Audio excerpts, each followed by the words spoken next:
கர்த்தருடைய வார்த்தையை வாசிக்கிறவர்கள் என்று எனக்கு தெரியும். ඔබ ඇවිල්ලා දෙවියන් වහන්සේගේ වචනේ කියවන අය කියලා මම දන්නවා. I know you all read the word of God, but how many of you all enjoy the word of God? எத்தனை பேர் தேவனுடைய வார்த்தையை ரசிக்கிறீர்கள்? ඒනොට කී දෙනෙක් දෙවියන් වහන්සේගේ වචනේ රස විඳිනවද? நிறைய பேர் ரசிக்கிறது இல்ல. බොහෝ දෙනෙක් ඒ වචනේ රස විඳින්නේ නැහැ. ரசிக்கிறதுக்கு என்ன இருக்கு? රස විඳින්න මොනවද තියෙන්නේ? சில நேரம் நீதிமொழிகளுக்கு போனா සමහර ලාවට හිතෝපදේශයට ගියා නම් அது எங்களை திட்டுன்னு திட்டுது. ඒකේ අපිට බනිනවා vanilla. Sometimes when we go to the book of Proverbs, it is so vituperative, it tells us off. எங்களை பேர் சொல்லி கூப்பிடும். සමහරලා නම කියලා කතා කරනවා අපේ. சோம்பேறியே, කම්මැලියා, விளங்குதா? வீரியம் பாம்பு குட்டிகளே, පොළොන් වංශය, children of serpents, sons of vipers, lazy bones. Sometimes the Bible calls us by our first names. But the Bible is fun. கர்த்தருடைய வார்த்தை இன்பமானது. හැබැයි දෙවියන් වහන්සේගේ වචනේ ඉතා මිහිරි. அன்றைக்கு டைசன் மலா எங்க ரெண்டு பேரும் எனக்கு எப்படி சொல்லி கொடுத்தேன் பைபிள் வாசிக்கிறத பத்தி. எங்கடி ரெண்டு பேரும் இருக்கிறீங்களா? எவ்வளோ அப்படி வாசிக்க தொடங்கிட்டீங்களா நீங்க? ஆமாவா? අපේ සහෝදර දෙනුවට පාස්ටර් කියා දීලා තියෙනවා මේ බයිබලේ කියවන විදිය. ඒගොල්ලෝ ඒ විදිහට කියවන්න ආරම්භ කරලා. அதை சொல்லிவிட்டு நான் உங்களுக்கு அதை சுருக்கமா சொல்லிடுறவா? இவங்களையும் கொஞ்சம் வெட்டிடுவோம். Let me say something. I want to ask you something. இது நான் முன்பு செய்திருந்தால் உங்களுக்கு இதில் இருக்கிற நரித்தனம் தெரியும். இருந்தாலும் ஒரு சின்ன ஒரு டெஸ்ட் ஒன்று பார்ப்போமா? Let's do a little test examination, okay? මේකට ඔබ කියවලා තියෙනවා රස විඳලා ඇති. ඒ වුණාට අපි කියලා දෙන්න නිකන් පොඩියට සරලව. பிரதர் ரோஹான் கிட்ட ஸ்டார்ட் பண்ணோம். brother rohan ආරම්භ කරමු. பிரதர் ரோஹான், உங்களுக்கு தெரிஞ்ச ஒரு மனன வசனம் சொல்லுங்க. டக்குன்னு சொல்லுங்க. brother rohan ඔයා දන්න මොකක් හරி කටපාඩම් පදයක් කියන මතකයේ තියෙන පදයක් කියන බයිබල් I පදයක්. want a memory verse from you. Just පෙරලන්නේ පා. ඒක කටපාඩම් නෙවෙයි නිකන් කියන්න. ස්වාමීන් වහන්සේගෙන් ඉල්ලන්න එතකොට උන්වහන්සේ දෙනවා පළු යන්න. වහල කඩාගෙන கத்தர்கிட்ட கேளுங்கள் அவர் ஊரை பிச்சுக்கிட்டு கொடுக்கும். Okay, ask and you shall receive. Okay, brother Malcolm, give me a memory verse. Anything. අනිත් අය ரெடி වෙන්න, ඔක්කොම ரெடி වෙන්න. කාගෙන් හරි අහන්න යනවා මං. හරිද? எல்லாரும் ஆயத்தமாங்க. யார்கிட்டயாவது கேட்க போறேன். ரெண்டு பேரும் ஸ்பாட் ஆன் பிடிச்சிட்டேன். Right? Just anything. What is the verse? Everything is possible in the name of Jesus. இயேசுவின் நாமத்தால் எல்லாம் முடியும். ස්වාමීන් වහන්සේගේ නාමය තුල සියල්ල කළ හැකියි. Okay, brother. මොකක් හරි පදයක් කියන්න. தேவியான் வහන්සේ யோவான் 3:16 யோவான் 3:16 தேவன் தம்முடைய ஒரே பேரான குமாரனை. Okay, that's John 3:16 for God so loved the world. Auntie, what about you? Romans 8:28, all things work together. I mean, they had 2 funerals this week. Even those work together for good to them who love the Lord. கர்த்தர் அவருடைய தீர்மானம், அவருடைய நாமத்தின் மேல் விசுவாசம் இல்ல, அவருடைய தீர்மானத்தின்படி அழைக்கப்பட்டவர்களாய் தேவனிடத்தில் அன்பு கூறுகிறவர்களுக்கு சகலதும் நன்மைக்கு ஏதுவாய் நடக்கிறது என்று அறிந்திருக்கிறோம். ரோமர் 8:28. උන්වහන්සේගේ නාමය තුල කැඳවුවා සියලු දිනාට සියල්ල යහපත්ව තිබේ. கேவல බලන්න පස්සේ බයිබලේ තියෙන එක කොහොමද කියලා. brother මෙත්තා. ஆமா, ஸ்வர்கத் பலே சியலு பலே ஏன்ட்ட பவர்ல තියෙනවා. வானத்திலும் பூமியிலும் சகல அதிகாரங்களும் அவருக்கு கொடுக்கப்பட்டிருக்கிறது. mercy. பிலிப்பியர் கர்த்தருக்கு எப்பொழுதும் அவளுக்கு தெரியும் நான் அவளை பிடிக்க போறேன்ட்டு. கேளு சகோதரரே දැනන් හිටියා පාස්ටර් වල්ලන්න යන්න. Mercy knows that I will catch her. So she comes with Philippians 4:4. Rejoice in the Lord always. කාන්ති. ඕන හොද්දක් තියන්න පුළුවන්, ඕන බඳුනක් බඳින්න පුළුවන්. මාව බලවත් කරන දෙවියන් වහන්සේ තුළ ඕනම කාර්යයක් මට හදන්න පුළුවන්. நியமாய் என்னை பலப்படுத்துகிற இயேசுவினால் எல்லாவற்றையும் பொறிக்க சமைக்க தேங்காய் திரு எனக்கு அதிகாரம் உண்டு. அல்லேலூயா. Okay, Soumi.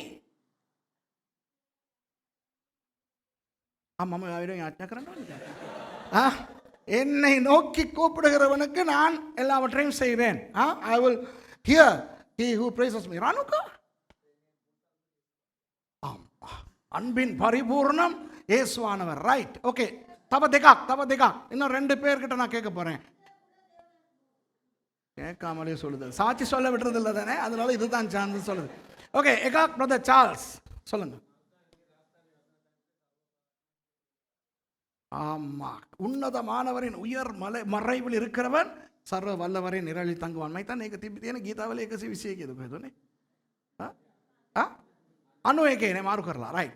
संगीतम 91. Okay okay final Bible student केने गेंग हम सैम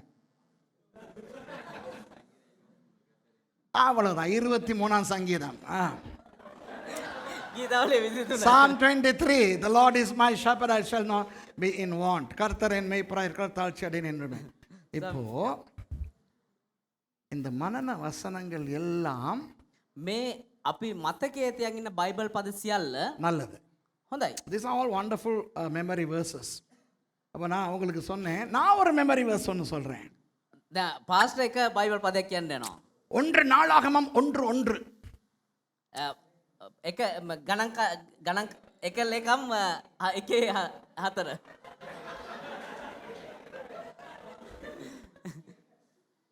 1 Chronicles 1:1. யாருக்காவது பைபிளை பெரட்டாம சொல்ல முடியுமா 1 நாளாகமம்? பெரட்டாத மூடு. பெரட்டாம சொல்ல முடியுமா 1 நாளாகமம் 1:1 என்ன சொல்லுதுன்ட்டு? Can anybody say the memory verse 1 Chronicles 1:1 without looking at the Bible? Tyson கையை தூக்குறான். ஏன்னா இதை தானே பேசிக்கிட்டு வந்தோம். தெரியுமா? කියන්න පුළුවන් ද කාට හරි එක? தெரியாது. என்ன தெரியுமா? ஓகே டைசன் சொல்லுங்க. Wow. Adam Seth Enos. Adam Seth Enos. The Bible verses, memory verses, Adam, Seth, Enosh. Do you know why we don't memorize those verses? அந்த மாதிரியான வசனங்களை ஏன் நாம் ஞாபகப்படுத்துவது இல்லை தெரியுமா? ඇයි දන්නවද ඒ වගේ බයිබල් පද අපේ මතකයේ රැඳෙන්නේ නැත්තේ? அந்த வசனத்தால் நமக்கு எதுவுமே இல்லை.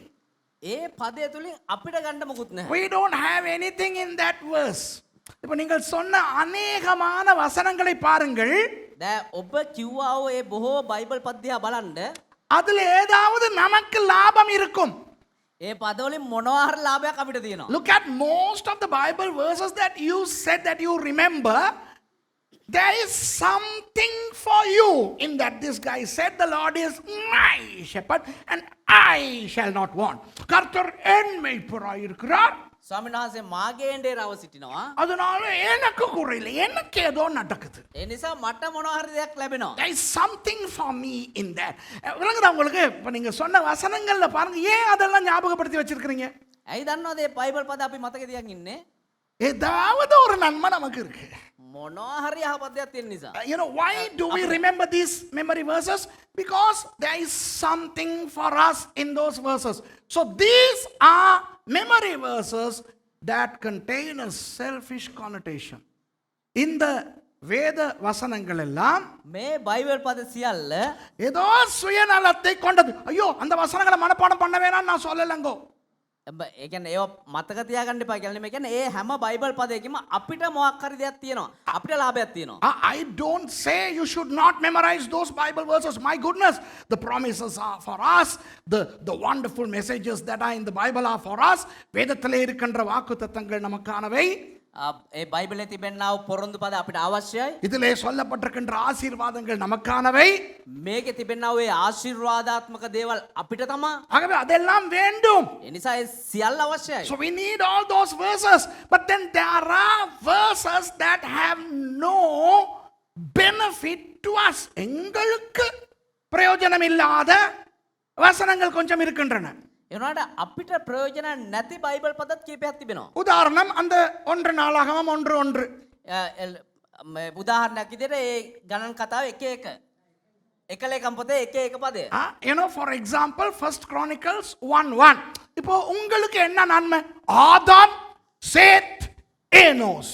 දැන් අපිට තියෙන ලාභය මොකක්ද? ඒ බයිබල් පදේ ආදම් සේත් ඒනොස්. දැක්කද? මෙයාට කටපාඩම් දන්නේ කියවලා නැහැනේ. හැබැයි pastor. Now this guy he doesn't even remember to mention those 3 names. Adam, Seth, Enos. කටපාඩම් කරලා මට pastors ලා කියන්න ඕනේ අන්ද. Okay, this is a memory verse for pastors. Day after tomorrow in my office, memory verse. Okay, pastor number 1, what is your memory verse? Adam, Seth, Enos. Okay? இப்போ இதுல ஏதாவது பிரயோஜனம் இருக்கா? දැන් මේකෙන් මොනවාට ප්‍රයෝජනයක් තියනවද අපිට? ஆண்டவரே என்னோடு பேசும் நாதா. ස්වාමීනි මට කතා කරන්න Lord, ස්වාමීනි. talk to me, I pray. Give me a word. ස්වාමීන් වහන්සේගේ වචනය දෙන්න. යන්න. கத்தர் உங்கள்ட்ட வார்த்தை மூலம் எனக்கு பேசுங்க. ஆதாம், சேத், ஏனோஸ். நன்றி ஆண்டவரே. நன்றி நாதா. ஹalleluya. ஆதாம், சேத், ஏனோஸ். ஓ ස්වාමීනි සුදේවා සුදේවා. Adam, Seth, and Enos, praise God. Hallelujah. This is my verse for the day. Oh, glory to God. அப்படியா? இல்ல தானே? அதனால அதெல்லாம் வாசிக்கிறதே இல்லை. ඒ නිසා අපි මේ බයිබල් පද කියවන්නෙම නැහැ. ஆனால் இந்த வசனம் யாருக்கு முக்கியம்? එනකොට මේ බයිබල් පද කාටද වැදගත්? அவருக்கு முக்கியம்.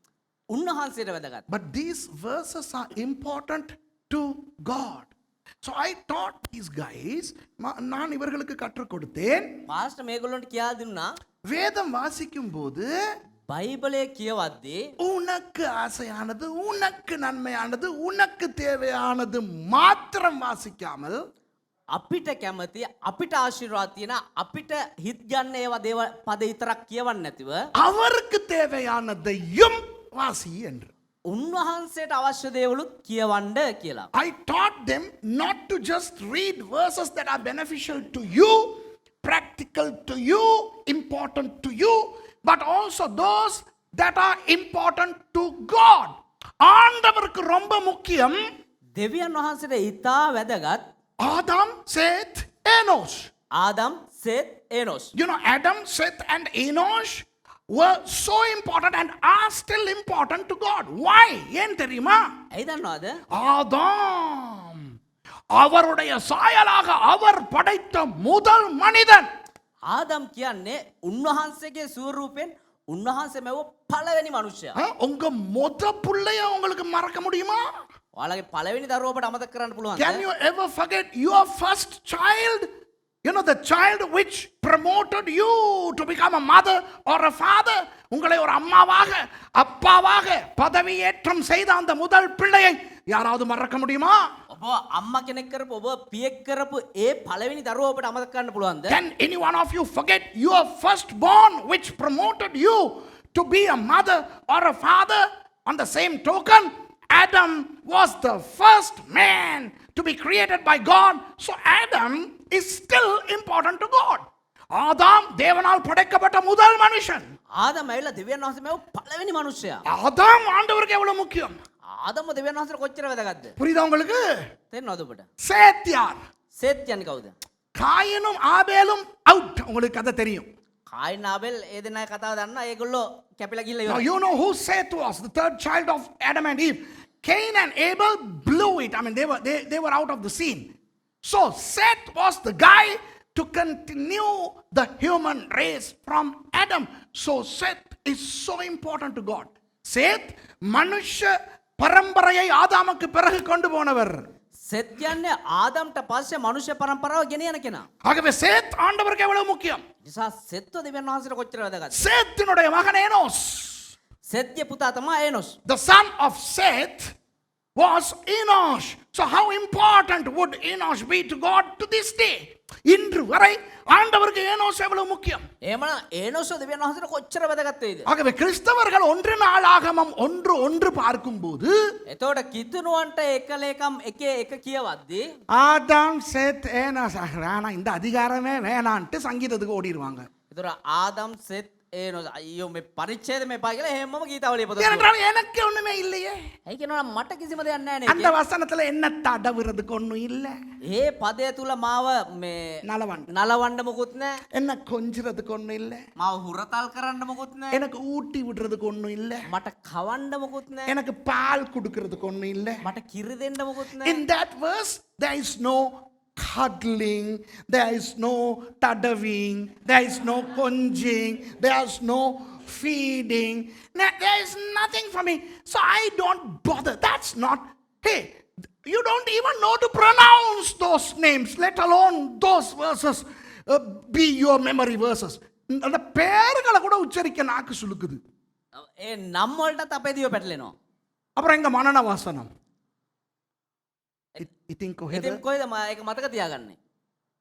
ஆனால் ஆண்டவரை சந்தோஷப்படுத்த හැබැයි දෙවියන් වහන්සේව සන්තෝෂ කරන්න. எங்களுக்கு சம்பந்தம் இல்லாவிட்டாலும் අපිට කිසි සම්බන්ධයක් නැතත් அவருக்கு சம்பந்தமான வசனங்களையும் நாம் வாசிக்க வேண்டும். උන්වහන්සේට සම්බන්ධ ඒ පදත් අපි කියවන්න ඕනේ. So you know, when we read the word, even when we come across verses that are not directly either applicable or beneficial to us, we need to read and enjoy the verses that are important to God. அப்போ நான் அவங்களுக்கு சொல்லி கொடுத்தேன் அந்த பசங்களுக்கு. එතකොට ඒ දෙන්නට pastor කියලා දීලා තියෙනවා. நான் அடிக்கடி போய் உட்கார்ந்துக்குருவேன். පාස්ටර් ගිහිල්ලා ඉඳ ගන්නවා. I told these guys, you know, how I read the Bible. The reason why I don't let anybody see how I read the Bible is this. When I open the Bible, I tell God, say something to me. நான் மற்றவர்கள் பார்க்க வேதம் வாசிக்காததுக்கு காரணம் என்ன? දේවදාසය ඇවිල්ලා අනිත් අයට පේන්න බයිබල් නොකියවන්න හේතුව මොකක්ද දන්නවද? நான் தனியா போய் பைபிளோட உட்கார்ந்து சொல்லுவேன், ஆண்டவரே ஆண்டவரே ஏதாவது சொல்லுங்களே எனக்கு. ගිහිල්ලා බයිබලේ පෙරලා තනියෙන් කොහේ හරි ඉඳගෙන ස්වාමීනි මොනවා හරි කියන්න. அப்ப ஆண்டவர் சொல்லுவார், ඒතකොට දෙවියන්වහන්සේ කියනවා ආදම්, சேத், සෙත්, ஏனோஸ். ඒනොස්. உடனே தாண்டி போக மாட்டேன் நான். ඒක පහු කරලා එහෙම හදිස්සිය දුවන්නේ නැහැ. God tells me, Adam, Seth, and Enosh. I don't go to the next verse. I like, wow, Adam.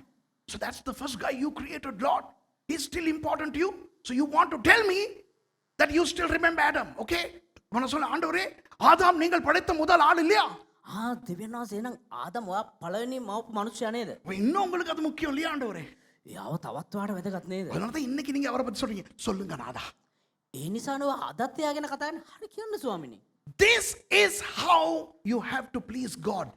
Listen to everything that he has spoken to us. கர்த்தரை திருப்திப்படுத்த நீங்கள் என்ன செய்ய வேண்டும்? දෙවියන් වහන්සේ තෘප්තිමත් කරන්න ඔබ මොනවද කළ යුත්තේ? அவர் நமக்கு எழுதி இருக்கிற முழு வேதத்தையும் வாசிக்க வேண்டும். උන්වහන්සේ අපිට ලියලා දීලා තියෙන බයිබලේ හැම දෙයක්ම අපි කියවන්න ඕනේ. விளங்குதோ இல்லையோ? තේරෙනවද නැද්ද? You understand or not? It's applicable or not? It's contextual or not? Read from Genesis 1:1 to Revelation 24:25. ஆதியாகமம் 1:1 வெளிப்படுத்தல் 24 25 வரை நீங்கள் வாசிக்க வேண்டும். 22 25 வரை. උපත් එකේ ඉඳලා එලිදරව් 22 21 වෙනකන් කියවන්න ඕනේ. 24 වෙනකන් කියවන්න ඕනේ. Okay? තේරුණාද? இன்று நாம் திருப்பிக் கொள்வோம். අද පෙරලගමු 1 தெசலோனிக்கேயர் 5ஆம் அதிகாரம். 1 தெசலோனிක 5 වෙනි පරිච්ඡේදය. Let's turn to first Thessalonians chapter 5. Verse 2. இரண்டாவது வசனத்தை வாசிப்போம். දෙවෙනි පදේ අපි කියමු. 1 தெசலோனிக்கேயர் 5:2. 1 தெசலோனிක 5:2. First Thessalonians chapter 5 verse 2. இரவிலே திருடன் வருகிற விதமாய் கர்த்தருடைய நாள் வரும் என்று நீங்களே நன்றாய் அறிந்திருக்கிறீர்கள். මක්නිසාද රාත්‍රියේ සොරකු වෙන්නක් මෙන් ස්වාමීන් වහන්සේගේ දවස පැමිණෙන බව නුඹලා හොඳ හැටි දන්නේව්ය. For yourselves know perfectly that the day of the Lord so cometh as a thief in the night. So இந்த வசனத்தை நான் உங்களிடத்திலே கேட்கிறேன். ஹலோ எல்லாம் என்னைய பாருங்க. දැන් මේ පදය ඔබෙන් අහන්න යනවා. லைவ்ல பார்க்கறவங்க என்னைய பாருங்க. සජීවින් අය දේවදාසය දිහා බලන්න. Look at me, those of you online with us, and those of you who are here, look at me. Let me ask this question. உங்களிடத்துல ஒரு கேள்வி கேட்கிறேன். දැන් ඔයාලගෙන් එක ප්‍රශ්නයක් අහන්න යනවා. இரவிலே திருடன் வருகிற விதமாய் கர்த்தருடைய நாள் வரும் என்று நீங்கள் நன்றாய் அறிந்திருக்கிறீர்களா?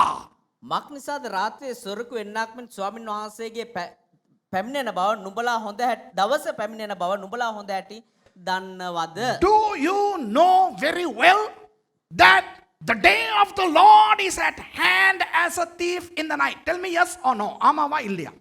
කියන්න ඔව්ද නැද්ද? கிளியரா அனுப்புங்க. இல்லங்கறான். தெரியுமா தெரியாதா? දන්නවද නැද්ද? என்ன கேட்கிறார் பவுலடியார் என்றால், உங்களுக்கு தெரியுமா தெரியாதா சீக்கிரம் முடிவு வரப்போகிறது என்று? පවුල් මොනවද අපෙන් අහන්නේ? ඔයාලා දන්නවද නැද්ද අවසානයේ ඉතා ඉක්මනින් එනවද නැද්ද කියන එක So කියලා. Paul is asking under the inspiration of the Holy Spirit whether you all know or not that the last days are at hand. கடைசி காலத்திலே வாழ்ந்து கொண்டிருக்கிறோம் என்று உங்களுக்கு தெரியுமா தெரியாதா? අපි අවසාන කාලයේ තමයි ජීවත් වෙන්න කියන එක ඔබ දන්නවද නැද්ද? தெரியுமா தெரியாதா? දන්නවද Do නැද්ද? you know or not that we are living in the last days? அப்புறம் யாரும் என்கிட்ட வந்து கேட்கக்கூடாது, இமெயிலில் கேட்கக்கூடாது, வாட்ஸ்அப்பில் கேட்கக்கூடாது. பாஸ்டர் இந்த நடக்கிறதுகளெல்லாம் பார்க்கும்போது கடைசி காலத்தில் யா வாழ்கிறோன்ட்டு. එතකොට ආයෙ ඊළඟට පාස්ටර් ගාවට ඇවිල්ලා හරි නැත්නම් ඊමේල් වලින් හරි මොනවා හරි ක්‍රමයකින් පාස්ටර්ෙන් අහන්න ඕනේ. පාස්ටර් මේ සිද්ධ වෙන දේවල් බලපුවහම මේ අවසාන කාලේ ජීවත් වෙන්නේ. So for heaven's sake, don't ask me either directly through email, WhatsApp, or any other means whether we are living in the last days, because the Bible says, hey, don't you know that we are living in the last days? வேதம் சொல்லுகிறது கடைசி நாட்களிலே வாழுகிறோம் என்று. බයිබලයේම කියනවා අපි අවසාන කාලේ තමයි ජීවත් වෙන්නේ කියලා. அப்ப கடைசி காலத்திலே தான் வாழுகிறோம். එහෙනම් අවසාන කාලේ තමයි ජීවත් වෙන්නේ. கொரோனாவை பார்த்தா தான் தெரியுது கடைசி நாட்கள்ல வாழ்றோம். அது பிள்ளை. කොරෝනා දැක්කට පස්සේ තමයි දන්නේ අවසාන කාලේ තමයි ජීවත් වෙන්නේ කියන එක. ඒක වැරදි. Hey, listen. Corona should not tell you that we are living in the last days. Okay? The European Council should not tell you that we are in the last days. ஐரோப்பிய சமுதாயம் நமக்கு சொல்லக்கூடாது நாம் கடைசி நாளத்திலே வாழுகிறோம் என்று. යුරෝපා සංගමය අපිට කියන්න හොඳ නැහැ මේ අපි අවසාන කාලේ තමයි ජීවත් වෙන්නේ කියලා. சபையிலே தீர்க்க தரிசனம் சொல்லுகிற யாரும் நமக்கு சொல்லக்கூடாது கடைசி காலத்திலே வாழுகிறோம் என்று. සභාවේ අනාගත වාක්‍ය කියන කට්ටිය අපිට කියන්න අවශ්‍ය නැහැ මේ අවසාන කාලේ තමයි ජීවත් වෙන්නේ කියලා. Local prophets in the church should not tell us that we are living in the last days. Nobody should tell us that we are living in the last days, because we know we are, because the Bible says so. நாம் கடைசி காலத்திலே வாழுகிறோம் என்று අපි අවසාන කාලේ තමයි ජීවත් වෙන්නේ කියන එක எவனும் කවුරුවත් எவளும் முக்கியக்வாத் எதுவும் මොකක්වත් நமக்கு சொல்ல தேவையில்லை. අපිට කියන්න අවශ්‍ය නැහැ. ஏன் தெரியுமா? ඇයි දන්නවද? வேதம் சொல்லுது. බයිබලේ කියනවා. வேதமே சொல்லுகிறது, அப்புறம் வேற யாரையா நமக்கு சொல்லணும்? බයිබලේම කියලා තියෙද්දි ආයෙ වෙන කවුද අපිට කියන්න ඕනේ? When the Bible says something, who else needs to confirm it? Okay, so stop asking this stupid question whether we are living in the last days or not. இந்த மொக்கு கேள்வியை கேட்கிறதை நிறுத்தி தொலையுங்கள். මේ මෝඩ ප්‍රශ්නේ ආහන එක නවත්තලා දාන්න. கடைசி காலத்துல வாழ்றான். අන්තිම කාලේ ජීවත් වෙන්නේ. ஆமா. ඔව්. இஷ்டமா இல்லையோ பைபிள் சொல்லுது. පිළිගන්නවද නැද්ද? බයිබලේ කියනවා. Whether you like it or not, that's what the Bible says. இப்போ அடுத்த வசனத்தை பாருங்க. Okay, now stand up. Let's read the next verse. Verse 3. අපි ඊළඟ පදේ කියමු. சமாதானமும் சௌக்கியமும் உண்டென்று அவர்கள் சொல்லும்போது எத்தனை நவத்தாண்டு? සමාදානයේද අනතුරක්ද නැත කියා කියන විට. මොකක්? ආගේ වන්න සමාදානය අනතුරක් නැත කියා කියන විට. අනතුරද නැත නෙවෙයි, අනතුරක් නැත. You know සිංහලම්? ආයේ කියවන්න හරියට? සමාදානය අනතුරක් නැත කියා කියන විට. Yes. For when they shall say peace and safety. When they shall say peace and safety. அவர்கள் சொல்லும்போது. ඒගොල්ලෝ කියද්දි. ஹலோ பைபிள் என்ன சொல்லுது? බයිබලේ මොනවද කියන්නේ? அவர்கள் எல்லாம் சொல்லுங்க. அவர்கள். ඔවුන්. Singaling can own. Say with me in English, they. When they tell you, wow, it's peace. There is no danger. இப்போ அந்த யார் அந்த அவர்கள்? ඒතර කවුද ඒගොල්ලෝ? யார் அந்த அவர்கள்? Who are the they? யாரெல்லாம் சமாதானம் சௌக்கியம்ங்கறாங்களோ அவங்க. ඒ කියන්නේ කවුරුද කියන්නේ සමාදානය එහෙම නැත්නම් යහපත් කියලා කියන්නේ ඒගොල්ලෝ. Who are the they? Whoever say that there is peace and there is no danger. இப்போ டிசம்பர் 31ஆம் தேதி දෙසැම්බර් 31 கடந்த டிசம்பர் 31ஆம் தேதி இந்தியாவிலே பிரபல ஜோதிடர்களை வைத்து ஒரு பேட்டி எடுத்தது ஒரு தொலைக்காட்சி நிறுவனம். පහුගිය අවුරුද්දේ දෙසැම්බර් 31 ප්‍රසිද්ධ ජ්‍යෝතිෂඥයෝ ගෙන්නලා ඉවරලා එක සම්මුඛ සාකච්ඡාවක් තිබ්බා. You know, some very prominent astrologers were summoned to a television station in India on 31st December last year, and they were interviewed, and the anchor asked from them, what are the horoscopic predictions pertaining to year 2020? இந்த 2020 சம்பந்தமான இந்த கிரக சம்பந்தமான தீர்க்க தரிசனங்கள் என்ன என்று அந்த ஜோதிடர்களிடம் கேட்கப்பட்டன. මේ 2020 ග්‍රාහක සම්බන්ධයෙන් තිබෙනව අනාගත වාක්‍ය මොනවද කියලා ඒ ජ්‍යොතිෂඥයන් ඇහුවා. எத்தனை பேர் அதை பார்த்தீங்க? කීදෙනෙක් එක බැලුවද? How many of you all viewed that? What did they say? What did they say? அவர்கள் என்ன சொன்னார்கள்? ඔවුන් මොනවද කියන්නේ? ஐயோ 2020 மாதிரி ஒரு சௌக்கியமான வருஷம் இல்லையா? නියමයි මේ 2020 ඇවිල්ලා නියම අවුරුද්දක්. ඒක කිසිම වසංගතයක් නෑ, පීඩාවක් නෑ, මාර සඵල අවුරුද්දක්. It's a very prosperous year. There'll be no turmoil, no problem. There'll be universal peace. முழு உலகத்திலேயும் சமாதானம் இருக்குமா? මුළු ලෝකෙම සමාදානය තියෙනවලු. என்ன ஆச்சு? මොනවද උනේ? கொரோனா வந்துச்சு. කොරෝනා ආවා. இந்த வருஷம் 7 மாசத்தை முடிச்சிட்டோம் நாங்க. දැන් මේ අවුරුද්දේ අපි මාස 7ක් ඉවර කරා. எப்படி இங்க இருந்துச்சு இந்த வருஷம்? කොහොමද මේ අවුරුද්ද තිබ්බේ? Now we have come through 7 months in this year. How were the foregone 7 months? என்ன எல்லாரும் முழிச்சுக்கிட்டு இருக்கிறீங்க? அவர்கள் சொன்னது நடந்துச்சா? ඔවුන් කියපු දේ සිද්ධ වුණාද? What they predicted, did those things transpire? No.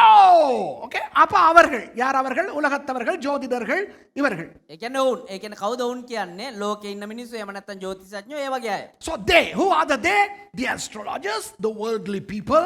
Now what about some of our Christians who usually come on stage, online, on live on December 31st?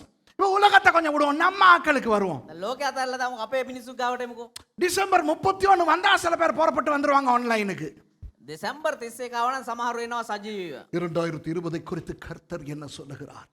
2020 පිළිබඳව දෙවියන් වහන්සේ මොනවද කියන්නේ? ஐயோ நல்ல விஷயங்கள்லாம் அடிச்சு விட்டாங்கடாப்பா. මගේ අම්මා හොඳ හොඳ දේවල් කිව්වා කට්ටිය. Wonderful things were predicted. Now I don't want to spit on my own face, so I'm not going further. மேல பார்த்து எச்சி துப்புனா நம்ம மேல தான் உழும். උඩ බලලා කෙල ගැවුවොත් අපේ මූණටම තමයි වැටෙන්නේ. ஆகவே நம்ம ஆக்கள்கிட்ட தீர்க்க தரிசனங்களை இப்ப நான் சொல்லி நம்ம அவமானப்பட வேண்டாம். එතකොට අපේ කට්ටියන්ගේ අනාගත වාක්‍ය ගැන කියලා අපිව නිකන් අපාදිටපත් කරගන්න අවශ්‍ය නැහැ. ஆனா சிலது சொல்லப்பட்டது சூப்பரா. හැබැයි සමහරු කිව්වා නියමට. சமாதானம் வருதா, සමාදාන එනවලු. எழுப்புதல் வருதா, පිබිදීමක් එනවලු. சபை ஆண்டவர் எழுப்புறானா. දෙවියන් වහන්සේ සභාව නැගිට්ටවනවලු. 2020 ஆஹா ஓஹோமா. 2020 ඇවිල්ලා අම්මෝ මගේ අම්මුලු. ஆனா நமக்கு என்ன நடந்துச்சு? අපිට මොනවද උනේ? கிழிஞ்சுது லம்பட லுங்கி. எல்லாம் வெளிய சர்ச்சுக்கு கூட போக முடியாம வீடுகள்ல கிடந்து அவதிப்பட்டுக்கிட்டு கிடக்குறோம். ඉරාගෙන ගියා අපිට පල්ලියටවත් යන්න බැරුව ගෙවල් වලට රිංගලා හිටියා. You know, we couldn't even go to church. We were confined to our homes. So where did those they go? அவர்கள் என்ன ஆனார்கள்? ඔවුන් මොනවද?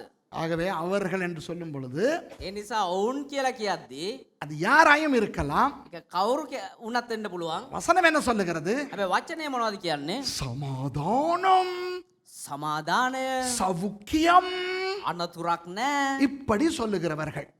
මෙහෙම කියන අය. So don't worry about who the they are. They can be from the world.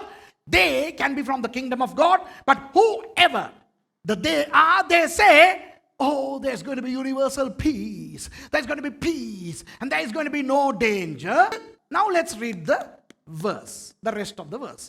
இப்போ அப்படி அவர்கள் சொல்லும்போது மிச்சத்தை வாசிச்சு பாப்போமா பைபிள் என்ன சொல்லுதுன்ட்டு. දැන් ඒගොල්ලෝ එහෙම කියද්දී ඊළඟට මොනවද වෙන්නේ කියලා බයිබලේ බලමු. கர்ப்பவதியானவளுக்கு வேதனை வருகிறது போல அழிவு சடிதியாய் அவர்கள் மேல் வரும், அவர்கள் தப்பி போவதில்லை. ගර්භණයට විලිරුජාව පැමිණෙන්නක් මෙන් හදිස්සියෙන් ඔවුන් පිටට විනාශය පැමිණේ. Then sudden destruction cometh upon them, as travail upon a woman with child, and they shall not escape. கர்ப்பவதிக்கு வேதனை வருகிறது போல வருமா? ගර්භණයට විලිරුජාව පැමිණෙනසේ පැමිණනවලු. The pain will be like the pain of a pregnant woman. Praise God that we don't know that pain and we are not interested in knowing how that pain is. கர்த்தருக்கு ஸ்தோத்திரம், எங்களுக்கு அந்த வேதனை தெரியாது. දෙවියන් වහන්සේට ස්තුතිය, අපිට මේ වේදනාව දන්නෙත් නැහැ. தெரிய ஆசைப்படவும் இல்லை. ඒක දැනගන්න අපිට ආසාවකුත් නැහැ. ஏன்னா கத்துறதுகளை கேட்டே நமக்கு பைத்தியம் பிடிச்சிருக்கு. ඇයි කියනවා මේ කෑ ගහන විදිහ ආපුවම අපිට පිස්සු හැදෙනවා. விலங்குதா அந்த பிரெக்னன்ட் பிரசவ அறைக்கு வெளியே நான் நின்றா பாஸ்டர் ராஜா நானும் நீங்களும் நின்றோம், ஞாபகம் இருக்கா?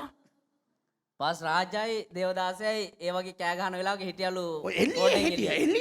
එල්ලියේ මගේ දේන ඇතුලේ කෑ ගහනකොට ரட்சிக்கப்பட்ட ஒரு ஆவிக்குரிய தாய் புது அம்மோன்னு கத்துது. ගැරේම ලබපු ආත්මික පියෙක් ඒ සද්දයාල කෑ ගැහුවලු බුදු අම්මෝ කියලා. ஓ அம்மா தான், கேமரால காட்டிடாதீங்க. ஓ அம்மா தான் கத்துச்சு. போயிட்டு கேட்டு பாரு, நான் சொல்றது உண்மையா சரிதானே pastor Raja? That girl's mother, oh තව ගොඩක් දේවල් කෑග. That girl's mother, saved, baptized Christian, she was screaming from the labor room, budu ammo. That's what happens to pregnant women. They forget their name, their religion, their faith, their gender. They forget everything. මේ ගැබිනි මව්වරු labor room එකේ இந்த கர்ப்பிணியான அம்மமார்கள் இந்த labour ரூம்ல அவர்களுக்கு அவர்களுடைய பேர், விலாசம், மதம், விசுவாசம், புருஷன் யாரு, என்ன நடக்கு எல்லாமே மறந்து போகுது. එයාගේ ජාතිය භාෂාව එයාගේ මනුස්සයා කවුද ඒ හැමදේම අමතක කරලා යනවා ඒලාවට. தேவா நமக்குன்னா அந்த அனுபவமே வேணாம் சாமி. ස්වාමිනේ අපිට නම් ඒ අත්දැකීම එපා. ஆனால் வேதம் என்ன சொல்லுகிறது? හැබැයි බයිබලේ මොනවද කියන්නේ? அவர்கள் வந்து உங்களுக்கு சொல்லும் பொழுது எல்லாம் சமாதானம், எல்லாம் சௌக்கியம், உங்களுக்கு என்ன ஞாபகத்துக்கு வரணும்? ඒගොල්ලෝ ඇවිල්ලා අපිට කියද්දි හැමදේම සමාදානයේ තියෙයි, කිසිම ප්‍රශ්නයක් නැහැ කියලා කියද්දි අපිට මොනවද මතකෙට එන්න ඕනේ? புது அப்போ ரட்சிக்கப்பட்ட பொம்பளை கத்துறது தான். බුදු අම්මෝ කියලා ගැලවීම ලව්පෙක්කිනි කෑ ගහන එක මතක් වෙන්න ඕනේ. You know, when people come and when they come and tell you it's going to be peaceful, it's going to be no danger, remember බුදු අම්මෝ. Do you understand? நிகழ்ச்சியை பார்க்கிற சிங்களம் தெரியாத எத்தனையோ பேர் இருக்கிறீர்கள். මේ වැඩතරන බලන සිංහල දන්නේ නැති කී දෙනෙක්ද ඇති? அது என்ன பாஸ்டர் என்னமோ சொன்னீங்களே, புது அம்மோ ஞாபகம் வச்சுக்கிறீங்க, வேற ஒண்ணு வேணாம், அதை பத்தி தெரிஞ்சுக்கிறவே வேணாம். අර මොකද්ද පාස්ටර් ඒ කිව්වේ මොකද්ද අනේ මන් දන්නේ අර බුදු අම්මෝ அவ்வளவு வேதனை வரும். එච්චර වේදනාවක් දැනෙනවා. இப்ப நம்மால் விடும் தீர்க்க தரிசனம் எப்படி தெரியுமா? இங்க வாங்க.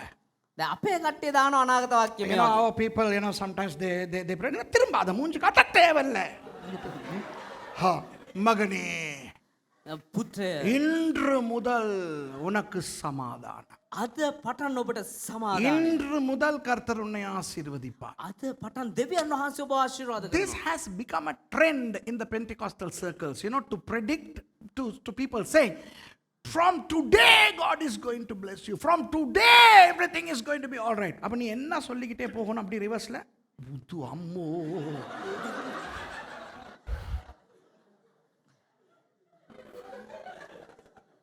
கவனிங்க, நான் பெந்தகோஸ்தே பாஸ்டர் தான்.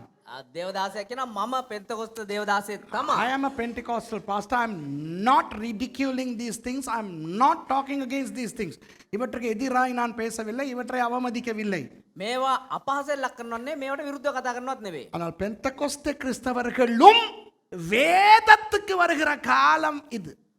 හැබැයි පෙන්තකොස්ත කිතුනුවොත් බයිබලයට පැමිණිය යුතු කාලයයි මේ. Even Pentecostal Christians should turn to the Bible now. And the Bible says, no, the life on earth is not going to be a pretty comfortable one. இந்த உலகத்தின் வாழ்க்கை அழகான சௌக்கியமான ஒன்று அல்ல என்று வேதம் சொல்லுகிறது. මේ ලෝකයේ ජීවිතය ඇවිල්ලා සමාදානයෙන් පිරුණු අනතුරු නැති ලස්සන ජීවිතයක් නෙමෙයි කියලා බයිබලයේ කියනවා. அநேக கிறிஸ்தவர்கள் கிறிஸ்தவத்தின் அடிப்படை சத்தியங்களை மறந்து போயிருக்கிறார்கள். බොහෝ කිතුනෝ බයිබලානුකූල සත්‍ය අමතක කරලා දාලා තියෙනවා. Many Christians have forgotten the elementary preliminary precepts of Christianity. இயேசு சொன்னார், என் பின்னே வருகிறவன் சிலுவையை தூக்கி கொண்டு வா என்று. යේසුස් ක්‍රිස්තුස් වහන්සේ කිව්වා මගේ දරුවෝ මාගේ කුරුසිය උසුලාගෙන යා යුතුයි කියලා. Jesus said, if you are to follow me, you should bear your cross. And he said, you should forget your parents, your siblings, your spouses, your children, everything, and even your own life, and then you come behind me. இயேசு சொன்னார், ஒருவன் என்னை பின்பற்றி வர விரும்பினால் යේසුස් වහන්සේ කිව්වා කවුරු හරි මාව අනුගමනය කරන්න කැමති වෙනවද? அவன் தன் பெற்றாரை மறக்க வேண்டும், ඔව් තමුන්ගේ දෙමව්පියෝ අමතක කළ යුතුයි. சகோதர சகோதரிகளை மறக்க வேண்டும், සහෝදර සහෝදරයෝ අමතක කළ යුතුයි. பிள்ளைகளை மறக்க வேண்டும், දරුවන් අමතක කළ යුතුයි. தன் ஜீவனையும் வெறுக்க வேண்டும். තමුන්ගේ ජීවිතය එපා කළ යුතුයි. இதெல்லாம் மறந்து போறாங்க கிறிஸ்தவர்கள். මේ සේරම දැන් කිතුනට අමතක වෙලා ගිහලා. You know, many Christians are forgetting the sacrifices within Christianity. கிறிஸ்தவத்துக்குள்ளே இருக்கிற தியாகங்களை மறக்கிறார்கள். කිතුනුවෙකු තුල තිබිය යුතු ඒ පරිත්‍යාග කිරීම අමතක වෙලා. முதலாவது தேவனுடைய ராஜ்யத்தையும் அதனுடைய நீதியையும் தேட வேண்டும் என்பதனை மறக்கிறார்கள். පළමු කොට දෙවියන් වහන්සේ දෙවියන් වහන්සේගේ රාජ්‍යයත් උන්වහන්සේ ධර්මිෂ්ඨකමත් හොයන්න ඕන කියන එක අමතක කරලා දානවා. Many Christians are forgetting that you have to seek first the kingdom of God and its righteousness. நிறைய கிறிஸ்தவர்கள் மற்றவர்களை குற்றவாளியாய் தீர்க்க கூடாது என்பதனை மறக்கிறார்கள். බොහෝ කිතුණුවන් ඇවිල්ලා තම අනිත් කෙනාව මේ විනිශ්චය නොකළ යුතුයි කියන දේවල් අමතක කරලා දානවා. Many Christians forget that you should not judge others. Many Christians forget that you should go to church. சில பேர் மறக்கிறார்கள் சபைக்கு நாம் போக வேண்டும் என்று. සමහරව අමතක කරනවා තමුන් සභාවට යා යුතුයි කියන එක. தசம பாகம் எல்லாம் கொடுக்க கூடாதுன்னு நினைக்கிறாங்க. දසමෙන් කොටස දෙන්න හොඳ නැහැ කියලා Many හිතනවා. Christians forget that we have to give tithes and offerings. Oh, you know what? Many Christians have a different Christianity than what the Bible says. இன்றைக்கு அநேக கிறிஸ்தவர்கள் வாழுகிற கிறிஸ்தவம் எப்படிப்பட்டது என்றால் අද ජීවත් වන්නා බොහෝ කිතුණුවන් කොහොමද කියලා දන්නවද? வேதத்தில் சொல்லப்படாத கிறிஸ்தவம். බයිබලයේ සඳහන් නොකරන කිතුණුවන්. வேதம் என்ன சொல்லுகிறது? බයිබලේ මොනවද කියන්නේ? உனக்கு சமாதானம் உண்டு, ඔබට සමාදානය තියෙනවා, உனக்கு சந்தோஷம் உண்டு, ඔබට ප්‍රීතිය තියෙනවා, உனக்கு நிம்மதி உண்டு, ඔබට සැනසීම තියෙනවා, உனக்கு வேதனை இல்லை, ඔබට වේදනාවක් නැහැ, உனக்கு கடன் இல்லை. ඔබට ණය නැහැ. ஆனால் எல்லாம் எங்கே? ඒ සියල්ල කොහෙද?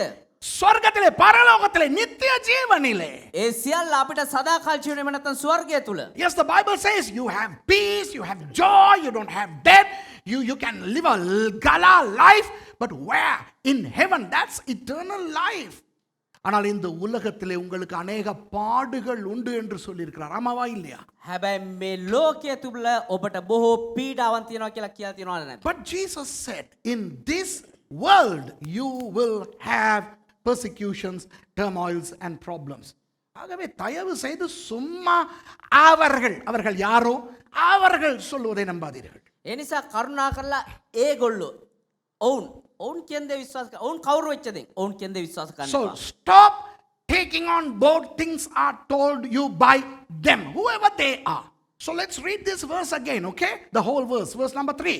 இந்த மூன்றாவது வசனத்தை முழுக்க வாசிப்போம். 1 தெசலோனிக்கேயர் 5:3. 1 Thessalonians 5:3. පළ 1 தெசலோனிக்க 5:3 වෙනි පදය. சமாதானமும் சௌக்கியமும் உண்டென்று அவர்கள் சொல்லும்போது கர்ப்பவதியானவளுக்கு வேதனை வருவது போல அழிவு சடிதியாய் அவர்கள் மேல் வரும், அவர்கள் தப்பி போவதில்லை. සමාදානයේ අනතුරක් නැත කියා කියන විට ගර්භණියට විලුරුජාව පැමිණෙනක් මෙන් හදිසිය ඔවුන් පිට විනාශය පැමිණේ. ඔහුද කිසිසේත් නොගැලවෙන්නෝය. For when they shall say peace and safety, then this sudden destruction cometh upon them as travail upon a woman with child, and they shall not escape. இப்போ இது யாரை பற்றினது? ඒතර මේක කාටද? அவர்கள். ඔවුන් ගැන. This pertains to others, whoever they are. அவர்கள் யாரா இருந்தாலும் நமக்கு பிரச்சனை கிடையாது, ஓகேயா? ඔවුන් කියන්නේ කවුරුනත් අපිට ප්‍රශ්නයක් නැහැ. ஆனால் 4வது வசனம் நமக்கு பேசுகிறது. හැබැයි මේ 4 වෙනි පදය අපිට කතා කරනවා. But verse 4 talks to us. So let's concentrate on us. நம்மை குறித்து மாத்திரம் பார்ப்போம். අපි ගැන විතරක් අරමුණු කරලා බලමු. 4வது வசனம், சகோதரரே. Praise God. 4 වෙනි පදය. නමුත් සහෝදරයනි. Yeah. How does it begin? But ye brethren. Ye brethren. Wow. Paul says, you, my brothers, we are all brothers in God. So let us have a different biblical concept. சகோதரரே, அதாவது பவுல் சொல்லுகிறார், என்னை போல இயேசுவை ஏற்றுக்கொண்ட நாங்கள், நாம். සහෝදරයනි, ඒ කියන්නේ පවුල්තුමා කියනවා මම වගේම යේසුස් ක්‍රිස්තුස් වහන්සේ අනුගමනය කරන අපි මගේ සහෝදරයෝ. அந்த நாள் திருடனை போல உங்களை பிடித்துக் கொள்ளத்தக்கதாக நீங்கள் அந்தகாரத்தில் இருக்கிறவர்கள் அல்லவே. ඒ දවස සොරකුමෙන් නුඹලා කරේ පැමිණෙන්නට නුඹලා අන්ධකාරයේ සිටින්නෝ නොවේති. But ye are not in darkness, that day should overtake you as a thief. அந்த நாள், எந்த நாள்?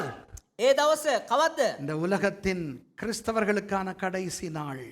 මේ ලෝකයේ කීතුණුවන්ට තිබෙනා වූ අවසාන දවස. That day, what is that day? The last day for Christians on earth, and that is called rapture. அதுதான் சபை எடுத்துக்கொள்ளப்படும் நாள். ඒ තමයි සභාව ඔසවා ගන්නා වූ දවස. இந்த நாட்களிலே, මේ දවස්වල ඒ දවසේ இந்த நாட்களிலே මේ දවස්වල யூடியூபிலே, ஃபேஸ்புக்கிலே, வாட்ஸ்அப் குரூப்களிலே அழகழகாக கவர்ச்சியாக வசனங்கள் போட்டு சில பேர் பிரசங்கிக்கிறார்கள் சபை எடுத்துக்கொள்ளப்படுதல் இல்லை என்று. මේ දවස්වල Facebook එකේ, WhatsApp එකේ, YouTube එකේ ලස්සන ආකර්ෂණශීලීව බයිබල් පද යොදවාගෙන බොහෝ අය දේශනා කරනවා සභාව ඔසවා ගැනීම කියන දෙයක් නැහැ කියලා. These days, if you turn to the Facebook, YouTube, WhatsApp and many other social media, many people are teaching attractively, even by showing scriptural verses, saying that there is no rapture. ஆனால் நமக்கு இருக்கிற ஒரே எதிர்பார்ப்பு, හැබැයි අපිට තිබෙනා එක්කම බලාපොරොත්තුව சபை எடுத்துக்கொள்ளப்படுதல் உண்டு. සභාවට ඔසවා ගැනීමක් තිබෙනවා. Our hope is that there is rapture. Okay? Now don't believe these crooked heretics who are saying that there is no rapture. சபை எடுத்துக்கொள்ளப்படுதல் இல்லை என்று கற்றுக் கொடுக்கிற கள்ளர்களை நம்பாதீர்கள். සභාවට ඔසවා ගැනීමක් නැහැ කියන මේ ව්‍යාජ ගුරුවරුන් විශ්වාස කරන්න එපා. ஏன் பேரையும் பயன்படுத்தி இருக்கிறாங்க. மகே நமත් பாவிச்சுக்கலாம். දේවදාසයාගේ නමත් පාවිච්චි කරනවා. ஒரு வீடியோ எனக்கு அனுப்பி இருக்கிறாங்க ஒரு சிலர். සමහරු දේවදාසයාට එවන එක සමහර වීඩියෝ அதில் சபை எடுத்துக்கொள்ளப்படுதலை குறித்து பேசுகிற பிரசங்கிமாரனுடைய அந்த பிரசங்கங்களை போட்டு ඒකේ සභාව ඔසවා ගැනීම ගැන දේශනා කරනවා. සමහර දේශකයන් ඒ වීඩියෝ කොටසුත් එකතු කරලා என்னுடைய கிளிப், දේවදාසයාගේ කොටස්, பாஸ்டர் வசந்தகுமாரனுடைய கிளிப், පාස්ටර් වසන්ත කුමාරගේ වීඩියෝ කොටස් இதெல்லாம் போட்டு இவங்க சொல்றாங்க මේ සේරම දාලා මේගොල්ලෝ කියනවා நாங்கெல்லாம் சபை எடுத்துக்கொள்ளப்படுதல் இருக்குதுன்னு பொய்க்கு படிச்சு கொடுக்குறோமா. මේ දේවදාස ඇතුළු මේ කට්ටිය සභාව ඔසවා ගන්නවා කියලා බොරුවට දේශනා කරනවලු. Some videos have been made even by using my name and the name of my real good friend Pastor Vasanta Kumar from London, saying that we are preaching rapture which is not in the Bible. அதுக்கு சில பேர் சொல்றாங்க, ඒකට සමහර අය කියනවා pastor இதுக்கு நல்ல ஒரு பதில் போடுங்களே. පාස්ටර් මේකට හොඳ උත්තරයක් දාන්නකෝ. Some people are saying, Pastor Suresh, you need to respond to this. அப்படிப்பட்டவர்களுக்கு சொல்லுகிறேன், ඒ වගේ කියන අයට කියනවා இந்த சும்மா எங்க பேரை இழுத்தாங்கிறதுக்காக இதுகளுக்கெல்லாம் பதில் சொல்லிக்கிட்டு இருக்க எங்களுக்கு தேவையில்லை. මේ නිකම් මගේ නම ඇදලා දාගත්ත කියලා ඒගොල්ලන්ට උත්තර දීගෙන ඉන්න මට අවශ්‍ය නැහැ. I want to tell my brothers and sisters who want me to respond, no. I have other important things to do than responding to every Dick, Tom and Harry, okay, who are using our names. I am telling you, நான் உங்களுக்கு சொல்லுகிறேன், இயேசுவின் நாமத்திலே மேடையிலிருந்து சொல்லுகிறேன், මම ඔබට ප්‍රකාශ කරනවා යේසුස් ක්‍රිස්තුස් වහන්සේගේ නාමයෙන් මේ වේදිකාව ඉඳලා யாருக்காவது என்னோட சேலஞ்ச் பண்ணணுமா இருந்தா பெல்லூடுக்கு வா, சேலஞ்ச் பண்ணுவோம். කාට හරි දේවදාසයට අභියෝග කරන්න ඕන එන්න බෙල්ලුවට අභියෝගේ බාර ගන්න. நமக்கு வேலை இருக்குது. අපිට වැඩ තියෙනවා. If anybody wants to challenge me on the topic of rapture, come to Bellwood. Let us see. பெல்லூடுக்கு வாங்க, நமக்கு பேக்கோ எல்லாம் இருக்கு. நாங்க எப்படி நாங்க உங்களை ட்ரீட் பண்ணோம் எங்களுக்கு தெரியும். சபை எடுத்துக்கொள்ளப்படுதல் இல்லை என்று வாதாட விரும்புகிறவர்கள் பெல்லூடுக்கு வரவும். සභාව ඔසවා ගැනීමක් නැහැ කියන කට්ටිය ඒ ගැන කතා කරන්න නම් බෙල්ලුවට එන්න ඕනේ. Okay, if you want to discuss about the rapture, whether the rapture is there or not, you come to Bellwood. I am not going to respond to any of these crooked talks on social media. இவற்றுக்கு நான் மீடியால எல்லாம் பதில் சொல்லிக்கிட்டு இருக்க மாட்டேன். මේ සමාජ ජාල ඔස්සේ මේවට උත්තර දීගෙන ඉන්න අවශ්‍ය නැහැ. இயேசுவின் நாமத்திலே மேடையிலிருந்து பொறுப்போடு சொல்லுகிறேன், හැබැයි වගකීම් සහිතව යේසුස් ක්‍රිස්තුස් වහන්සේගේ නාමයෙන් මේ වේදිකාව ඉඳලා කියනවා சபை எடுத்துக்கொள்ளப்படுதல் உண்டு. සභාවට ඔසවා ගැනීමක් අනිවාර්යයෙන්ම With තිබෙනවා. huge, tremendous responsibility laid upon me, I say this in the name of Jesus from the altar, that there is going to be a rapture. Okay? ஆனால் praise God, நமக்கு அதை குறித்து பிரச்சனை இல்லை. நாம் அந்தகாரத்தில் இல்லை.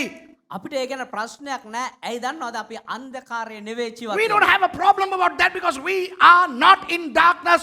We are saved and we are in the light.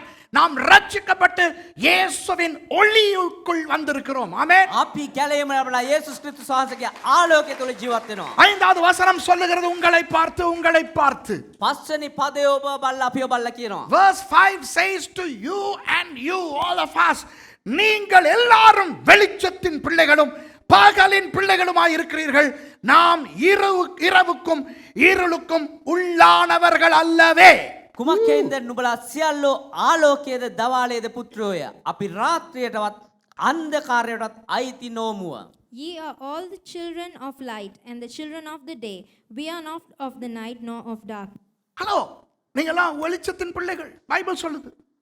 අපි හැමෝම ආලෝකයේ පුත්‍රයෝ බයිබලය කියන්නේ. பகலில் இருப்பவர்கள். අපි දවාලේ ජීවත් වන අය. உங்களுக்கு டார்ச் தேவையில்லை. ඔබට ටෝච් එකක් ඕනේ නැහැ. மொபைல் போன்ல இருக்கிற லைட் தேவையில்லை. මේ මොබයිල් ෆෝන් එකේ ජංගම දුරකථනයේ තියෙන ටෝච් එක ඕනේ නැහැ. நாம் வெளிச்சத்தில் இருக்கிறபடினால் எங்களுக்கு தெரிகிறது என்ன நடக்கிறது என்று. අපි ආලෝකයේ ජීවත් වෙන නිසා අපිට දන්නවා අපිට පේනවා මොනවද සිද්ධ You are වෙන්නේ. the children of light. You are not in the darkness.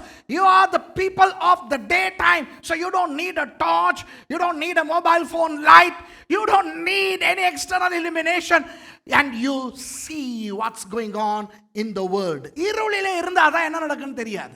අඳුරේ ජීවත් වුණා නම් මොනවද සිද්ධ වෙන්නේ කියලා දන්නේ නැත්නම්. டார்ச் வேணும். ටෝච් එකක් ඕනේ. டார்ச் எடுத்து சுத்தி சுத்தி அடிச்சு பார்க்கணும். ඒ ටෝච් එකත් අරගෙන වටේට ගගා බාන්න ඕනේ. If only you are in the darkness that you need a torch to see what's going on. But praise God, we are of the day. We are the children of light. Say amen to that.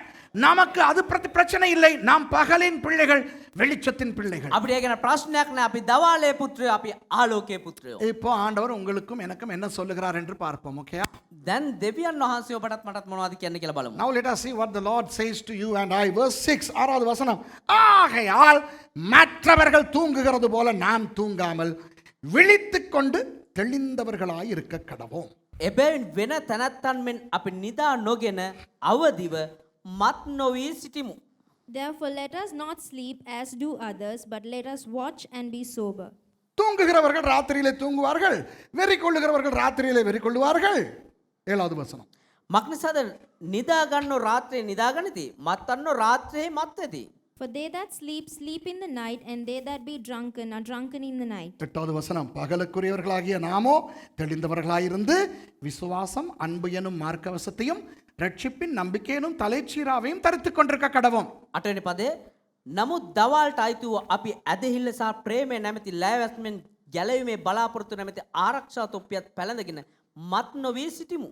But let us who are of the day be sober, putting on the breastplate of faith and love, and for an helmet the hope of salvation. இந்த வசனங்களிலே 3 காரியங்களை நான் சொல்லிக் கொடுத்து முடிக்க போகிறேன். මේ පදයන් තුල කාරණා තුනක් පෙන්ලා අවසන් කරන්න යනවා. Let me show you 3 things in these 3 verses and then let me close. Okay? Number 1, it says we should not sleep but be awake. முதலாவது நாம் தூங்கக்கூடாது, விழித்திருக்க வேண்டும். පළවෙනි එක අපි නිදා ගන්න හොඳ නැහැ, අපි අවදිව සිටිය යුතුයි. தூக்கம் நித்திரை என்று சொல்லும் பொழுது මේ නිදා ගැනීම එහෙම නැත්නම් නිදිමත කියන කියද්දී வேதத்திலே வித்தியாசமான அர்த்தங்கள் உண்டு. බයිබලයේ තුල වෙනස් වූ අර්ථයන් තිබෙනවා. The word sleep has different meanings in the Bible.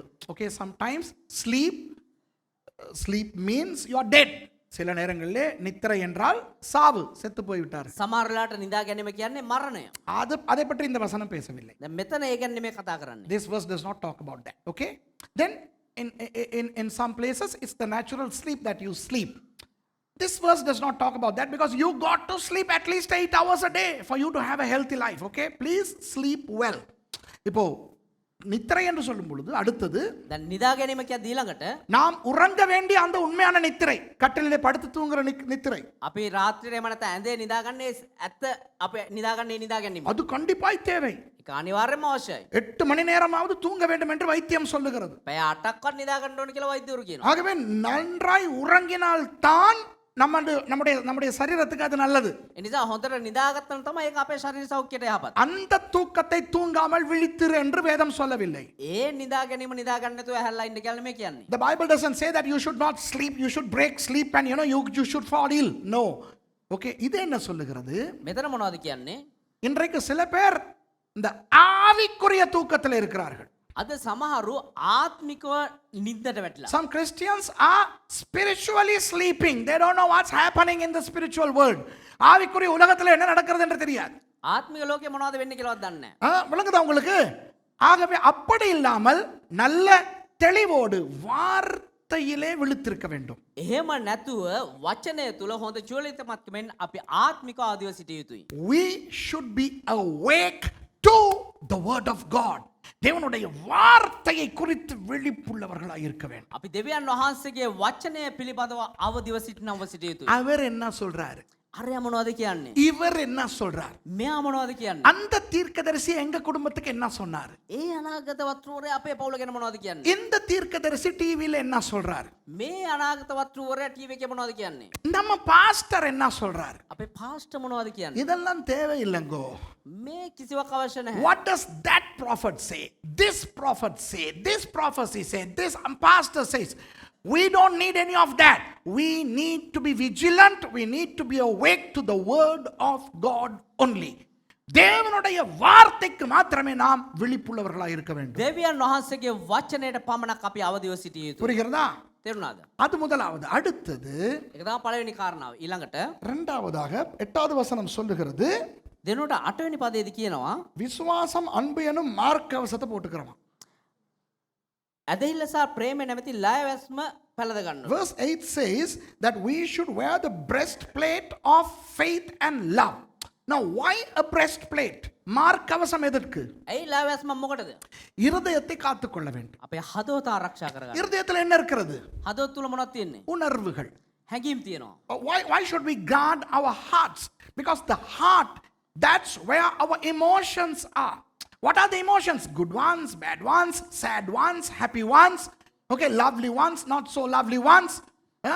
அன்பானது, அன்பில்லாதது, ප්‍රේමණීය ප්‍රේමණීය නොවන, சந்தோஷம், சந்தோஷம் இல்லாதது, සතුටුදායක සතුටුදායක නොවන, இந்த மாதிரி உணர்வுகள் நம்முடைய இருதயத்திலே தான் இருக்கின்றன.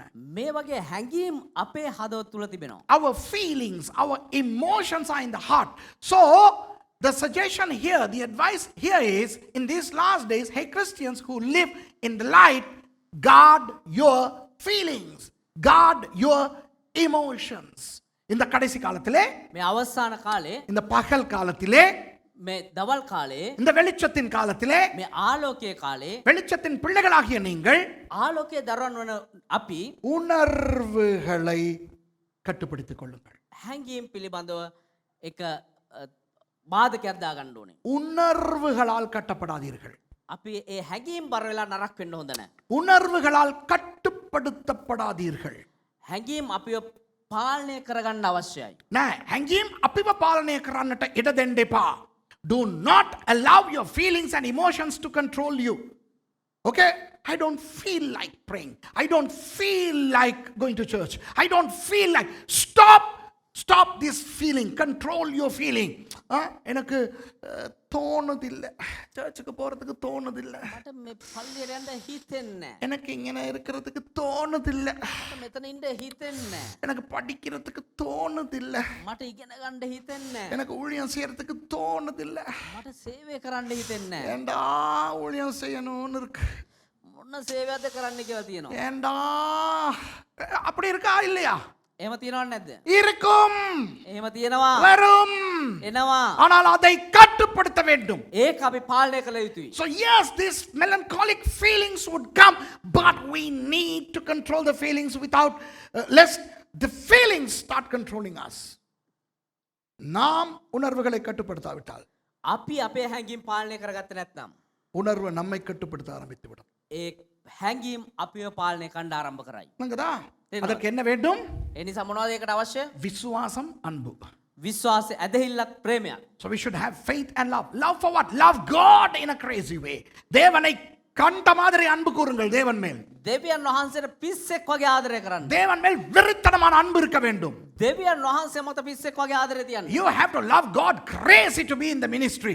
தேவனுடைய ஊழியத்தை செய்வதற்கு தேவன் மேல் வெறித்தனமான அன்பு இருக்க வேண்டும். දෙවියන් වහන්සේගේ සේවය කරන්න දෙවියන් වහන්සේ මත පිස්සෙක් වගේ ආදරය அவர் තියන්න. மேல் அவருடைய வார்த்தையின் மேல் ஒரு அசைக்க முடியாத விசுவாசம் இருக்க வேண்டும். උන්වහන්සේ මතත් උන්වහන්සේගේ වචනය මතත් හොල්ලන්න බැරි ස්ථිර ප්‍රේමයක් And you තිබන්න. should have a tremendous unshakable faith towards God and his word. அடுத்தது சொல்லுகிறார், ඊළඟට කියනවා ரட்சிப்பின் நம்பிக்கை எனும் தலைச்சீராவை தரித்துக் கொண்டிருக்க கடவும். அட்டவணை பதயமாய் ගැලවීමේ බලාපොරොත්තු නැමැති ආරක්ෂක තොප්පියක් පැළඳ ගන්න. And for an helmet, the hope of salvation. You need to wear a helmet. helmet එකක් දාගන්නලු. අපි මේ හිස්වස්ම දාගන්න ඕන හෙල්මට් එකක්. මමත් සිංහලෙන් කිව්වේ, මමත් සිංහලෙන් කිව්වේ. ஹெல்மெட் போட்டுக்கிறவாம். சரியா? விளங்குதா? ஏன் ஹெல்மெட் போட வேண்டும்? ඇයි හෙල්මට් එකක් දාගන්න ඕනේ? தலையை காத்துக்கொள்ள. අපේ ඔළුව ආරක්ෂා කරගන්න. மண்டைக்குள்ளே தான் யோசனை இருக்கிறது, අපේ ඔළුව ඇතුලේ තමා සිතුවිලි තියෙන්නේ. புத்தி இருக்கிறது. ප්‍රඥාව තියෙන්නේ. You know, intelligence and thoughts are there in the head. So if you are living in the day, if you are children of light, you need to guard your thoughts and guard your head, your intelligence. நீங்கள் பகலிலே வாழும் வெளிச்சத்தின் பிள்ளைகளாய் இருந்தால் ඔබ දවාලේ ජීවත් වන්නා වූ ඒ ආලෝකයේ පුත්‍රයන්ව සිටිනවා නම් உங்கள் மண்டையை காத்துக்கொள்ள வேண்டும். ඔබේ හිස ආරක්ෂා කරගත යුතුයි. யோசனைகள் வரும். සිතුවිලියයි. இந்த ஒரு மாதிரி நான் யோசிச்சுக்கிட்டே இருக்கிறேன். சில பேர் தெரியுமா யோசனையில் பெரியவர்கள் இருக்கிறார்கள். සමහරු ඉන්නවා මේ කල්පනාවට கல்பனாவே ஹலப்பின் காட்டி. You know, some people are great thinkers like Albert Einstein and Philo and you know, great thinkers. விளங்குதா? யோசிச்சுக்கிட்டே இருப்பாங்க சிலர். ඔහේ කල්පනා කරගෙන ඉන්නවා සමහරු අය. சில பேர் பார்த்துருக்கீங்களா? கிறிஸ்தவங்க. සමහර කිතුනෝ බලලා ඉන්නවද? என்ன எதுவும் பிரச்சனை இல்லை. அப்ப இல்ல யோசிச்சுக்கிட்டு කල්පනා කරගෙන ඉන්නවා. මොනවාර ප්‍රශ්නද? யோசனையை காத்துக்கொள்ளுங்கள். ඒ කල්පනාවන් ආරක්ෂා කරගන්න. ஹெல்மெட் போட்டுக்கிறேன். හිස්වස්මත් දාගන්න. இங்க பாருங்க, என்னுடைய பிள்ளைகளுக்கு நான் தான் உதாரணம். මගේ දරුවන්ට දේවදාසය තමා උදාහරණය කියලා කියනවා. I am the example to my children, right? Okay, not for you. லைவ்ல இருக்கிறவங்களுக்கு இல்ல, நான் உங்களுக்கு மாமா. සජීව ඉන්න අයට නෙමෙයි. සජීව ඉන්න අයට දේවදාසය ඇවිල්ලා මාමා. For you I am your uncle, but for my people I am their father, right? என்னுடைய பிள்ளைகளுக்கு நான் தான் அப்பா. මේ ඉන්නව දේවදාසයගේ දිලවන්තට කියන්නේ දේවදාසයගේ දරුවන්ට දේවදාසය තමයි පියා. என்னோட இருக்கிறவங்க கிட்ட நான் கேட்கிறேன். දේවදාසයත් එක්ක ඉන්න අයගෙන් දේවදාසය என்ன பாச மகேஷ், நீங்கள் என்னை பார்க்குறீங்க தானே, நான் இருக்கிறேன் தானே, நீங்கள் என்னோட வாழ்றீங்க தானே, நான் எந்த நேரமும் யோசிச்சுக்கிட்டு இருக்கிறேன். අපේ දේවදාසය ඇවිල්ලා හැමතිස්සෙම කල්පනා කරගෙන ඉන්නවද? பாஸ்டர்ஸ் சொல்லுங்க, நான் எந்த நேரம் யோசிச்சுக்கிட்டா இருக்கிறேன். எவ்வளோ வேலை நடக்குது. பைபிள் ஸ்கூல் ரன் பண்ணுறோம், சர்ச் ரன் பண்ணுறோம், யூடியூப் மினிஸ்ட்ரி ரன் பண்ணுறோம். நான் யோசிச்சுக்கிட்டு இருக்கிறத பார்த்துருக்கீங்களா நீங்கள்? දැන් මෙහෙ කොච්චර දෝ දේවල් දේවදාසයා සැලසුම් කරලා කරගෙන යනවා. බයිබල් විද්‍යාලය කරනවා, සභාව කරනවා, YouTube එකේ දේවල් කරනවා, වත්තේ දේවල් කරනවා. ඔය වගේ බොහෝ දේවල් සැලසුම් කරලා කරන් යනවා. I'm asking from those of you who are living with me like Pastor Mahesh and these pastors, and have you seen me, you know, thinking heavily? நாளைக்கு பிரசங்கம்ட்டு சனிக்கிழமை நான் யோசிக்கிறத யாராவது கண்டிருக்கீங்களா? ඉරුදින දේව මේ දේශනා කරන්න ඕන කියලා සෙන්සුරාදා කල්පනා කරගෙන ඉන්නවද? Have you anyone seen me thinking about tomorrow's sermon? Service start பண்ண போகுது 5 நிமிஷத்துக்கு முந்தி நான் யோசிக்கிறத கண்டிருக்கீங்களா யாராவது? මේ දේව මේ ආරම්භ කරන්න විනාඩි 5කට කලින්වත් කවුරු හරි කල්පනා කරගෙන ඉන්නවද දැකලා තියෙනවද දේවදාස? Have you seen me at least 5 minutes before the service me thinking about the service? No. Why? Don't think and rut. யோசிச்சு நாசமா போகாதீங்க. හිතලා විනාශ වෙලා යන්න එපා. விளங்குதா? யோசனைகளை காத்துக்கொள்ளுங்கள். ඒ නිසා සිතුවිලි ආරක්ෂා කරගන්න. விளங்குதா? புத்தியை காத்துக்கொள்ளுங்கள். දැනීම ආරක්ෂා කරගන්න. ஹெல்மெட் போட்டுக்கொள்ளுங்க. හෙල්මට් එක දාගන්න. Where are your helmets? Helmet போட்டுக்கிட்டு யாருக்காவது ஒரு கல் அடிக்க சொல்லுங்க. හෙල්මට් එක දාගෙන ඉන්න කාට හරි ගල් ගහන්න කියන්න. இன்னைக்கு வந்து செஞ்சு பாருங்க. நான் ஏன் ஹெல்மெட்டை தொட்டா கல்லட்டிட்டு கல் அடிப்பேன் தலைக்கு பட. එහෙම කියලා දේවදාසයා හෙල්මට් එක අරගෙන දාගන්න එපා කවුරු හරි. You know, wear a helmet and let somebody throw a stone, tying in a pattipo. You know, something would just strike and go, and you like, what was that? Well, that was a stone. அது என்னது? அது கல்லு.